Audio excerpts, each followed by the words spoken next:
యేసుక్రీస్తు లోకానికి వచ్చాడు. ఆ దయ్యపు మాయలు బయట పెట్టడానికే, మనిషిలో ఉన్న దయ్యాన్ని బయటకు చూపించి, మనిషిని వేధిస్తున్న దయ్యాన్ని బయటకు తీసుకొచ్చి సమాజం ముందు నిలబెట్టాలనేనండి యేసుక్రీస్తు లోకానికి వచ్చాడు. ఆయన ప్రబోధించే మహా మాటలు, ఆయన ప్రబోధించే మహాజ్ఞానం ఈ మానవాళికి ఇంకా ఎక్కటం లేదండి. 2000 సంవత్సరాల క్రితం రాయబడిన లూకా సువార్త అనే పుస్తకంలో క్రొత్త నిబంధనలో 4వ అధ్యాయం 5-6 వచనాలు చూడండి బైబిల్లో. ఈరోజు మీకోసం నేను ఈ బైబిల్లో ఈ సంగతి చెప్పటం లేదు. ఈరోజు రాయబడిన మాట కాదండి, ఇది ఎప్పుడూ రాయబడిన మాట. ఆ మాటలో లూకా 4:5-6 వచనాలు, 4వ అధ్యాయం 5-6 వచనాలు చూడండి.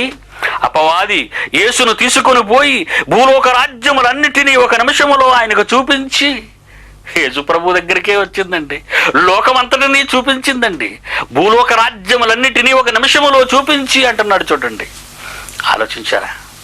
లోకాలను కలుగ చేసి మాట అయిన దేవుడు, వాక్యమైన దేవుడు, ఆది యందు వాక్యముండెను, వాక్యము దేవుని యొద్ద ఉండెను, వాక్యము దేవుడై ఉండెనన్న ఏ యేసుక్రీస్తును గురించి బైబిలులో వ్రాయబడిందో ఆ వాక్యమే శరీరధారి అయి కృపా సత్య సంపూర్ణుడుగా మానవాళి మధ్యకు వచ్చిన ఆ యేసుస్వామిని, లోకాలను కలుగ చేసిన మాట, మాట అయిన దేవుణ్ణి, వాక్యమైన దేవుణ్ణి యేసుక్రీస్తును సవాలు చేసింది. ఎందుకయ్యా ఈ మానవాళిని నమ్మించగలవా నీవు? నా క్రింద ఉన్న లేక నా కబంధ హస్తాలలో చిక్కుకుపోయిన ఈ ప్రపంచాన్ని నువ్వు విడిపించగలవా?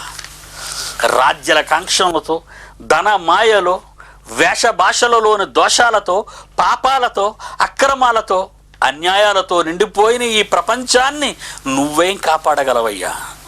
నేను తలచుకుంటే వాళ్ళ చేతే నిన్ను సిలువకు అప్పగించి చీకొట్టించగలను అన్నట్టుగా సవాలు చేసింది. యేసుక్రీస్తుకి ప్రపంచం ఆళ్ళి, ఈ ప్రపంచ మానవాళి ఇచ్చిన గౌరవ పురస్కారం ఆ సిలువే. యేసునే చంపించింది సిలువలో, అదే మనుష్యుల చేత. ఆలోచించండి, ఈ ప్రపంచానికి దెయ్యం పట్టలేదంటారా మీరు? ఎవరిని బ్రతకనిచ్చిందండి? నిస్వార్థంతో ఈ భారతదేశానికి స్వాతంత్ర స్వేచ్ఛావాయువులు తీసుకొచ్చిన మహాత్మా గాంధీని బ్రతకనిచ్చిందా? ఆలోచించండి. ఈ ప్రపంచంలో మంచివాడిని హతమార్చడమే ధ్యేయంగా పెట్టుకుంటున్న అనేక మంది ఈరోజు మనం వార్తాపత్రికల్లో వాళ్ళ గురించి మనం వింటున్నాం. వీళ్ళందరికీ దయ్యాలు పట్టలేదు అంటారా? ప్రపంచ చరిత్రలో ఎందరో మహానుభావులు హతమార్చబడ్డారు. ఎలా అనుకున్నారు? దయ్యము పట్టిన వారి వలన. ఆలోచించండి.